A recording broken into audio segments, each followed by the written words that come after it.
அஸ்ஸலாமு அலைக்கும் வரஹ்மத்துல்லாஹி வபரகாத்துஹு. வணக்கம். ரைட், நாம் கடைசி வகுப்புல வட்டி என்ற ஒரு பாடத்தில் எவ்வாறு ஆண்டு வட்டி மாத வட்டி காண்பது, அதன் பின்னர் ஆண்டு வட்டி வீதம் மாத வட்டி வீதம் எவ்வாறு காண்பது என்பதை பற்றி படித்திருந்தோம். இன்று அந்த பாடத்தினுடைய தொடர்ச்சியான விடயத்தை பற்றி தான் பார்க்க இருக்கின்றோம். அதில் சிறிய தலைப்பு எடுத்த காலம் காணல். அப்போ எடுத்த காலம் என்று சொன்னால் எத்தனை ஆண்டுகள் அல்லது எத்தனை மாதங்கள் சார்பாகவும் கேட்கலாம். பொதுவாக காலம் கேட்டால் மொத்த வட்டியை ஓராண்டு வட்டியால் பிரிக்கணும். எப்போது அந்த வருடம் ஆண்டில் கேட்கப்படும் போது, சில நேரம் மாதத்திலையும் கேட்கலாம். கேட்டால் மொத்த வட்டியை ஒரு மாத வட்டியால் பிரிக்கணும். சரிதானே? அதில் எந்தவித உங்களுக்கு குழப்பமும் ஏற்படாது. ஆண்டுகள் சார்பாக எத்தனை வருடங்கள் சார்பாக கேட்கப்படும் போது மொத்த வட்டியை ஓராண்டு வட்டியால் பிரிக்க வேண்டும்.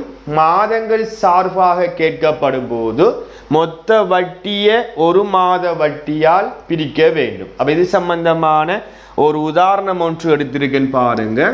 12% ஆண்டு எளிய வட்டி வீதத்திற்கு ரூபாய் 1500 கடனாக பெற்ற ஒருவர் எவ்வளவு காலத்திற்கு பின்னர் வட்டியாக ரூபாய் 540 செலுத்த நேரிடும் என்று கேட்கிறார். அப்ப இந்த தரவை வைத்து கொண்டு நாம் எப்போதும் முதலாம் வருட வட்டியை கண்டுபிடிக்கணும். இது ஆண்டு வட்டி வீதம் என்று சொல்லப்படுகின்ற காரணத்தினால் ஓர் ஆண்டு வட்டி எப்படி போடணும்? ஓர் ஆண்டு வட்டி என்று போட்டு நீங்கள் 100 ரூபாய் லோன் எடுத்தால் அதற்கான வட்டி 12 ரூபான்னு சொன்னால் எடுத்த லோன் 1500. அப்போ 2 பூஜ்ஜியமும் 2 பூஜ்ஜியமும் வெட்டுப்பட்டால் 12 15 180 ரூபாய் என்று விடை வரும். கேள்வி காலம் எத்தனை வருடங்களுக்கு பிறகு இந்த ரூபாய் 540 வட்டியாக செலுத்துவார்னு கேட்டால் அந்த மொத்த வட்டியை ஒரு ஆண்டு வட்டியால் பிரிக்கும் போது பிரித்து வார அந்த விடைதான் இந்த கேள்விக்குரிய விடையாக இருக்கும்.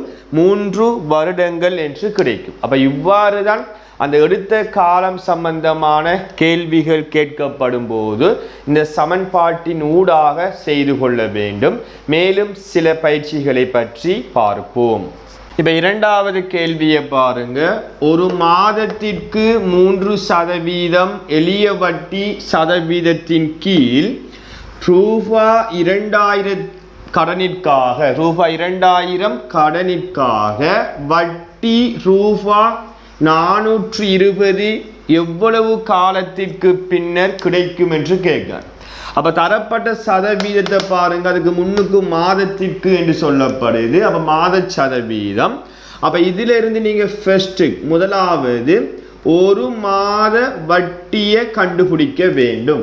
அப்ப நீங்க 100 ரூபாய் லோன் எடுத்தீங்கன்னு சொன்னா அந்த ஒரு மாதத்துக்கான வட்டி 3 ரூபாய் என்று சொல்லப்படும் போது 2000 கடனிற்காக ஒரு மாத வட்டி எவ்வளவு என்று பார்க்கணும். அப்ப 2 பூஜ்ஜியம் வெட்டுப்பட்டா 3 20 பெருக்கும் போது 60 ரூபாய் என்று வரும். அப்ப காலம் கேட்கப்படுகின்றது. அப்ப காலம் சமன் மொத்த வட்டி 420 ஒரு மாத வட்டி 60 பிரிக்கும் போது 7 மாதங்கள் என்று விடை வரும். அப்ப 7 மாதங்களுக்கான வட்டி தான் ரூபாய் 420 என்று கிடைக்கும். இதே போன்று இதுல மூன்றாவது கேள்வியை பாருங்கடா. ரூபாய் 6000 18% ஆண்டு எளிய வட்டிக்கு கடனாக பெற்ற ஒருவர் எவ்வளவு காலத்திற்கு பின்னர் ரூபாய் 9240 செலுத்தி கடனில் இருந்து விடுபடலாம் என்று சொல்லப்படுது. அப்ப இந்த 9240 என்கிறது பிள்ளைகள் அந்த 9240க்குள்ள எடுத்த லோன் 6000 இருக்கு, அதற்கான வட்டி பணமும் இருக்கு. அப்ப இந்த விடயத்தில இருந்து நீங்க ஃபர்ஸ்ட்டுக்கு என்ன செய்யணும்? மொத்த வட்டியை கண்டுபிடிக்க வேண்டும். அப்ப மொத்த வட்டி சமன் அப்ப செலுத்திய மொத்த பணம் 9240 இருந்து எடுத்த லோன் 6000 கழிக்கும் போது 3240 ரூபாய் என்று கிடைக்கும். அதன் பிறகு தரப்பட்ட சதவீதத்தை பாருங்க, ஆண்டு சதவீதம். அப்ப முதலாம் ஆண்டு வட்டியை கண்டுபிடிக்கணும். அதாவது ஓராண்டு வட்டி என்னது, ஓர் ஆண்டு வட்டி சமன். அப்ப 100க்கு எத்தனை வீதம், 18. அப்ப 100 ரூபாய் லோன் எடுத்தா 18 ரூபாய் வருட வட்டியாக இருக்கும். அப்ப எடுத்த லோன் 6000. அந்த 6000க்கு ஒரு வருஷ வட்டி எவ்வளவு என்று பார்க்கணும். 2 பூஜ்ஜியமும் 2 பூஜ்ஜியமும் வெட்டுப்படும். 6 8 48, 4 மிச்சம் 10. ஒரு பூஜ்ஜியத்தை விட்டு பெருக்கினோம், சேர்த்தம் என்றால் 1080 ரூபாய் ஓராண்டு வட்டி என்று வரும். அப்ப கேள்வி காலம் எத்தனை ஆண்டுகளுக்கு பிறகு இந்த 9240 செலுத்தி கடனில் இருந்து விடுபடுவார் என்று கேட்டா உங்களுக்கு தெரியும், மொத்த வட்டி 3240. அதை ஓராண்டு வட்டி 1080. அதால் பிரிக்கும் போது உங்களுக்கு தெரியும், பூஜ்ஜியமும் பூஜ்ஜியம் வெட்டுப்படும். 324 108 3 முறை.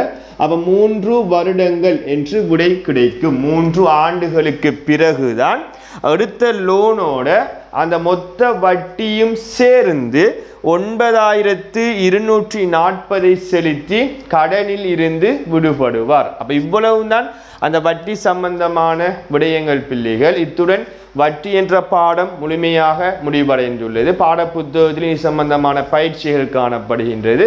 அதை நீங்கள் செய்து கொள்ள முடியும். அப்ப இந்த விடயம் சார்ந்த உங்களுக்கு ஒரு கேள்வி பகுதி ஒன்று குழுமத்தினூடாக வழங்கப்படும். அந்த கேள்விக்கான விடைகளை அடுத்த வகுப்பு எப்போது இருக்கின்றதோ அதற்கு இடையில் செய்து அனுப்பி கொள்ளுமாறு கேட்டுக்கொண்டு, மற்றொரு வகுப்பில் புதியதொரு தலைப்பினூடாக உங்களை சந்திக்கும் வரை விடைபெற்று செல்கின்றேன். நன்றி, வணக்கம்.